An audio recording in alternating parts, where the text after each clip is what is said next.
किसी ने बड़ी कमाल की बात लिखी है कि गम तो है हर एक को, मगर हौसला है जुदा जुदा। कोई टूट कर बिखर गया, कोई मुस्कुरा के चल दिया। नमस्कार, जय हिंद साथियों। रीट एग्जाम 2021 हेतु सामाजिक अध्ययन की जो हमने टॉपिक वाइज मैराथन सीरीज चला रखी है, सीरीज संख्या है 62। सरकार गठन कार्य, इस यूनिट से प्रश्नों का संकलन किया जा रहा है। और आज की सीरीज में लोकसभा, राज्यसभा, कुछ उच्चतम न्यायालय और जो भी समितियां बनी है अपने संविधान में सरकार के अंदर, उन सभी समितियों की हम बात करेंगे। वहाँ से प्रश्नों का संकलन किया जाएगा। वीडियो को लाइक कर दें, शेयर कर दें। पहली बार देख रहे हैं ये वीडियो तो सब्सक्राइब भी कर लेना और घंटे के निशान को क्लिक कर लेना ताकि वीडियोज़ की सूचना आपको मिलती रहे। ये सीरीज़ आपके लिए बहुत ही महत्वपूर्ण सिद्ध होगी परीक्षा की दृष्टि से। टेलीग्राम चैनल है कवि आदि गणेश हिंदी नाम से, ज्वाइन कर सकते हैं। लिंक है जो डिस्क्रिप्शन में मैं दे दूंगा। पहला सवाल है आज का, निम्न में से किन कार्यों में लोकसभा व राज्यसभा को समान अधिकार है? राष्ट्रपति व उपराष्ट्रपति के निर्वाचन के संबंध में, राष्ट्रपति व न्यायाधीशों पर महाभियोग के संबंध में, संयुक्त बैठक के संबंध में, या सभी क्रियाकलापों में?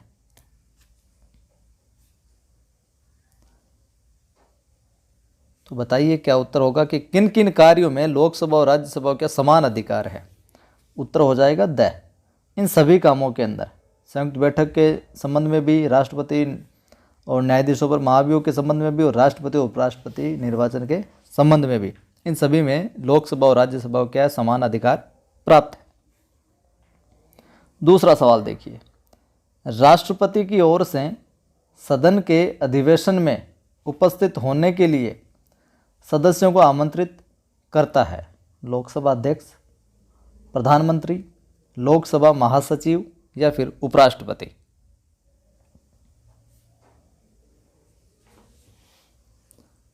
तो बताइए, राष्ट्रपति की ओर से सदन के अधिवेशन में उपस्थित होने के लिए सदस्यों को आमंत्रित कौन करता है? उत्तर हो जाएगा स, लोकसभा महासचिव। अगला सवाल है, तदर्थ समिति का अर्थ है लंबे समय के लिए कार्य करने वाली समिति, विशिष्ट उद्देश्य की पूर्ति के बाद स्वतः समाप्त हो जाती है वो, केवल ए या फिर केवल ब?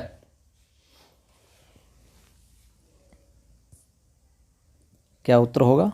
उत्तर हो जाएगा यहाँ पर द, केवल ब, यानी कि माफ कीजिएगा, तदर्थ समिति का अर्थ क्या हो गया फिर?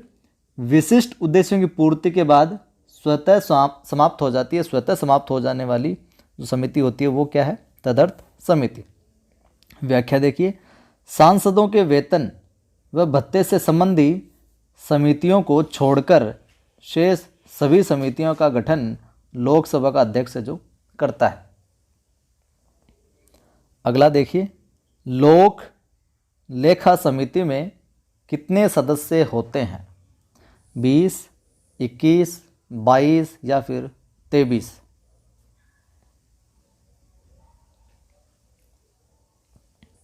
तो कितने होते हैं लोक लेखा समिति में? उत्तर हो जाएगा स, 22 सदस्य होते हैं। स्थापना की बात करें हम, 1921 अधिनियम 1919 के तहत हुई। सदस्य 22, 15 तो लोकसभा के और 7 है जो राज्यसभा से, 22 सदस्य कुल। कार्यकाल होता है 1 वर्ष का। चुनाव जो होता है वो होता है आनुपातिक एकल संक्रमणीय पद्धति से। अध्यक्ष होता है इसका विपक्ष दल का नेता। लोक लेखा समिति में जो अध्यक्ष होता है वो कौन होता है? विपक्ष दल का नेता। अन्य नाम की बात करें हम इसके, तो प्राक्कलन समिति की जुड़वा बहन या रखवाला कुत्ता।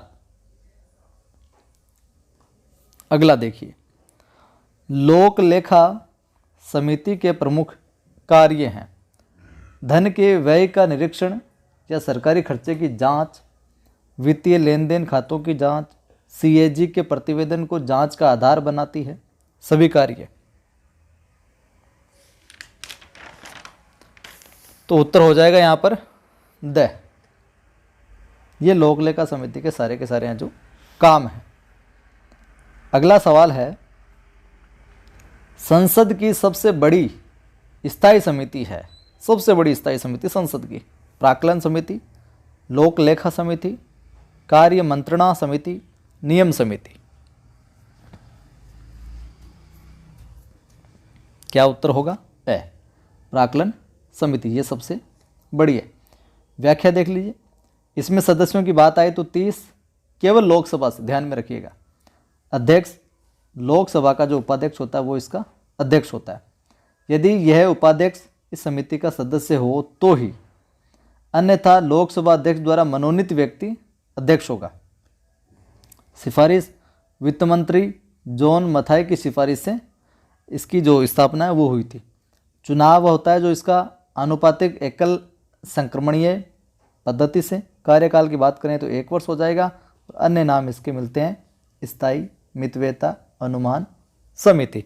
साथियों, प्रश्नों के संकलन में बनाने में बहुत मेहनत की जा रही है, तो आप भी ये प्रयास करें कि अपने चैनल को, इन सवालों को ज़्यादा से ज़्यादा शेयर करें ताकि और लोग भी जुड़ सके, उनकी भी मदद हो सके। अगला सवाल है, प्राक्कलन समिति का प्रमुख कार्य है। प्राक्कलन समिति का प्रमुख कार्य अनुदान मांगों पर चर्चा करना, सरकारी खर्चे की जांच करना, सरकारी अपव्यय रोकने की सिफारिश, या फिर प्रशासन में कुशलता लाना तथा अनियमितता पर निगरानी, या ए से द, ये तीनों केवल। तो यहाँ पर उत्तर हो जाएगा आखिर वाला। तो प्राक्कलन समिति के मुख्य कार्य क्या हो जाएंगे? अनुदान मांगों पर चर्चा करना, एक तो ये काम है। एक है सरकारी अपव्यय रोकने की सिफारिश, और एक है प्रशासन में कुशलता लाना तथा अनियमितता पर निगरानी रखना। वहीं लोक लेखा व प्राक्कलन समिति का सदस्य कोई भी मंत्री नहीं बन सकता है। अगला देखिए, कार्य मंत्रणा समिति में कितने सदस्य होते हैं? 25, 26, 24 या फिर 22? उत्तर हो जाएगा अपना 26 सदस्य होते हैं। यहाँ पे थोड़ा सा लिखने में त्रुटि हो गई थी। 26, 15 तो लोकसभा से और 11 है जो राज्यसभा से। अध्यक्ष होता है लोकसभा अध्यक्ष। कार्यकाल अनिश्चित, इसका अस्तित्व संसद में कभी समाप्त नहीं होता। कार्य की बात करें तो लोकसभा संचालन नियमों पर विचार तथा संसद कार्यक्रम निर्धारण करना। मिलान करना है आपको। एक तरफ है समितियां और दूसरी तरफ है इसके सदस्यों की संख्या। तो कीजिए मिलान, कैसे क्या होगा?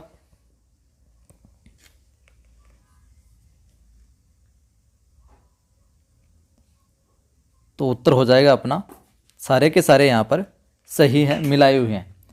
नियम समिति में 30 सदस्य होते हैं।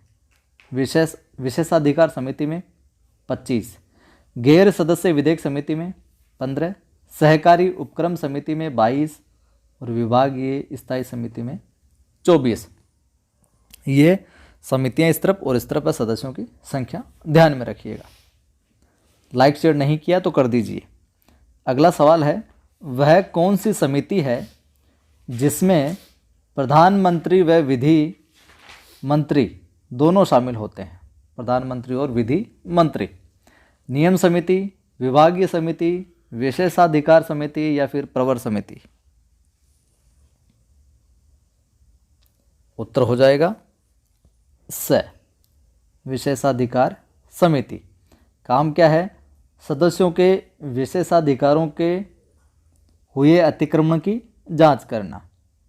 सदस्यों की बात करें तो 15 तो लोकसभा से हैं और 10 है जो राज्यसभा से। अगला देखिए, प्रवर समिति में कुल कितने सदस्य होते हैं? 30 या 45, केवल 30, 45 या 50, 20 या 40? बताइए साहब। तो प्रवर समिति में जो सदस्य होते हैं वो होते हैं अविकल्प हो जाएगा यहाँ पर 30 या 45। 30 या 45 कैसे? राज्यसभा व लोकसभा के द्वारा अलग अलग अगर गठित होती है होने पर तो हो जाएंगे 30 सदस्य, तथा संयुक्त होने पर 45। 30 लोकसभा प्लस 45, माफ़ कीजिए 30 लोकसभा प्लस 15 राज्यसभा से। अगला देखिए, वह समिति जो जनता को संसद से सीधे जोड़ती है, वो कौन सी समिति है जो जनता को संसद से डायरेक्ट जोड़ती है? प्रवर समिति, याचिका समिति, सहकारी समिति या फिर नियम समिति?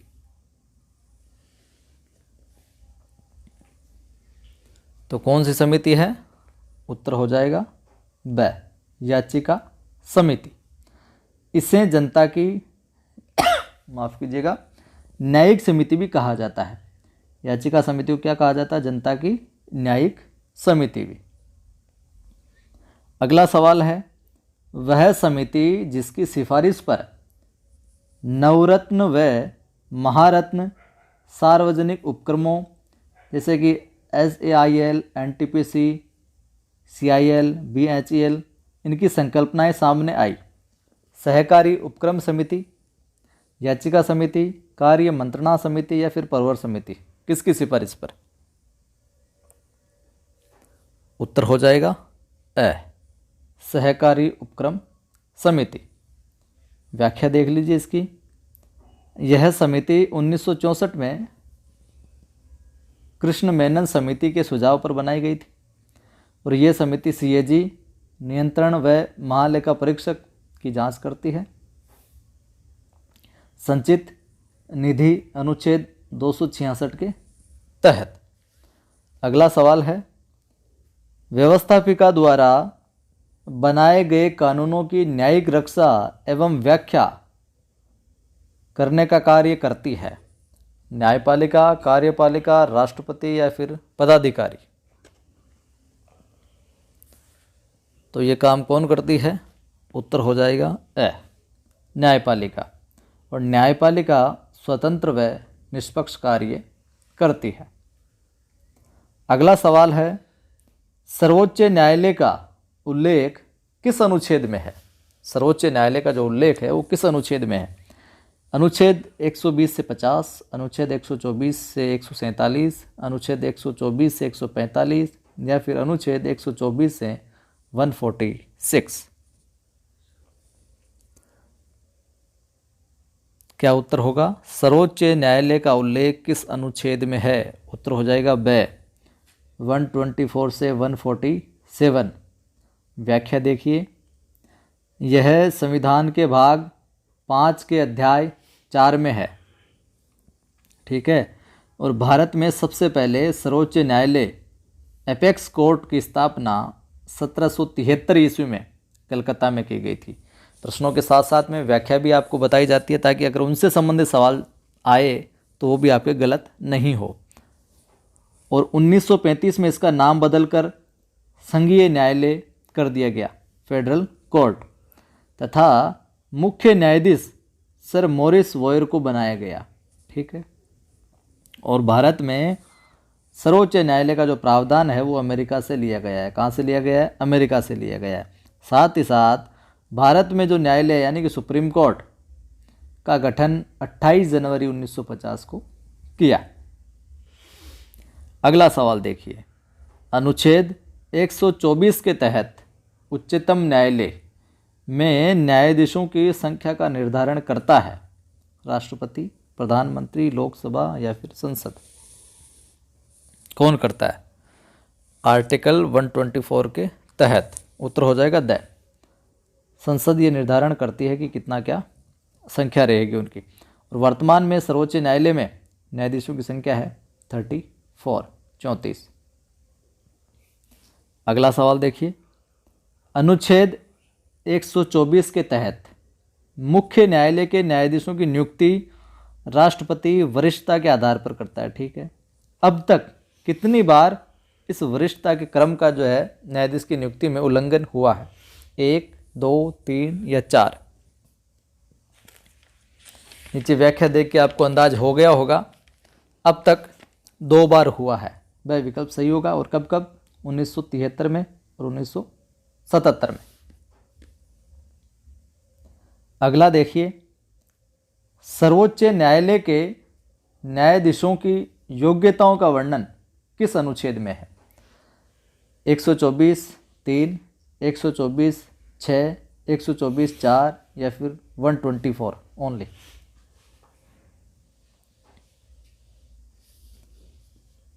उत्तर हो जाएगा ए, 124 के भाग 3 में।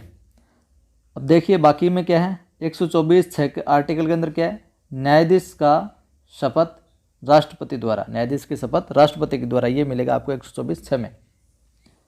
वहीं 124(4) के अंदर न्यायाधीशों का कार्यकाल, ये है सुप्रीम कोर्ट की बात हो रही है यहाँ पर, ऐसे लिखा हुआ ना, न्यायाधीशों का कार्यकाल 6 वर्ष या 65 वर्ष तक। और आर्टिकल 124 में क्या है, न्यायाधीशों महाभियोग प्रक्रिया, न्यायाधीशों की यानी सुप्रीम कोर्ट के जो न्यायाधीश होते हैं उनकी महाभियोग प्रक्रिया, आर्टिकल 124 में। अगला देखिए, सर्वोच्च न्यायालय की बैठकें मुख्यतया दिल्ली में होती है, और दिल्ली के अलावा बाहर किस जगह हुई थी? हैदराबाद, श्रीनगर, अहमदाबाद या फिर ए ब दोनों? उत्तर क्या हो जाएगा? द, ए और ब दोनों, यानी कि हैदराबाद में भी हुई थी और श्रीनगर में भी। अगला सवाल देखिए, मुख्य न्यायाधीश पर लगा महाभियोग किस बहुमत से पारित होना माना गया है? सुप्रीम कोर्ट की बात कर रहे हैं हम अभी। 1/2, 2/3, 1/3 या फिर 2/4? किस बहुमत से पारित होना चाहिए साहब? उत्तर हो जाएगा ब, 2/3। इतनी आसानी से नहीं हटा सकते। देखिए व्याख्या, इसमें पहले लोकसभा के 100 सदस्य, ध्यान से सुनना, लोकसभा के 100 सदस्य और राज्यसभा के 50 कम से कम सदस्य महाभियोग हस्ताक्षरित संकल्प लोकसभा अध्यक्ष या राज्यसभा सभापति को देते हैं। हस्ताक्षर किया संकल्प पत्र एक देते हैं, या तो लोकसभा अध्यक्ष को या फिर राज्यसभा सभापति को, जिसमें 100 तो लोकसभा के सदस्य होंगे और 50 है जो ये राज्यसभा के। आगे देखिए, फिर क्या होगा, एक त्रिस्तरीय 3 सदस्यों वाली समिति का गठन किया जाएगा। फिर उसकी रिपोर्ट संसद में दी जाती है। फिर अगर संसद 2/3 से पारित कर देती है तो वो प्रस्ताव है जो राष्ट्रपति को भेज दिया जाता है। अगला सवाल देखिए, सर्वोच्च न्यायालय के न्यायाधीशों के वेतन भत्तों का वर्णन किस अनुच्छेद में वर्णित है? 127 में, 126 माफ़ कीजिएगा, अनुच्छेद 127, अनुच्छेद 126, अनुच्छेद 125 या फिर सभी में?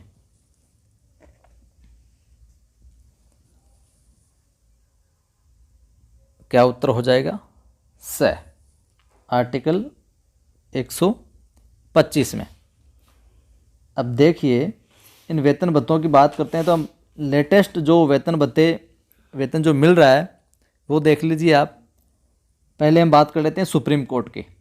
तो वर्तमान में जो मुख्य न्यायाधीश है उसका वेतन है 280 लाख, ठीक है, 280 हो गया। और अन्य जो न्यायाधीश है उनका है 2.50, 2.5 लाख, ठीक है। और ये सुप्रीम कोर्ट से जुड़े हुए आंकड़े हैं, ठीक है। मुख्य न्यायाधीश को तो 280 और अन्य को 250। अब हम बात कर लेते हैं उच्च न्यायालय जो राज्यों में होते हैं स्टेट लेवल पर। तो यहाँ पर जो मुख्य न्यायाधीश होता है उसका वेतन है 250 और अन्य का है 2.25, ठीक है। सेंटर में 280 मुख्य का, 250 अन्यों का, और स्टेट में 250 मुख्य का और अन्यों का 2.25 लाख। बात कर लेते हैं आर्टिकल 127 में क्या है, तदर्थ न्यायाधीशों की नियुक्ति की बात होती है। और आर्टिकल 126 में कार्यकारी मुख्य न्यायाधीश की नियुक्ति की बात होती है। अगला सवाल देखिए, अब तक की सबसे बड़ी संवैधानिक पीठ केशवानंद भारती मामले की थी, उसमें कुल कितने न्यायाधीश थे?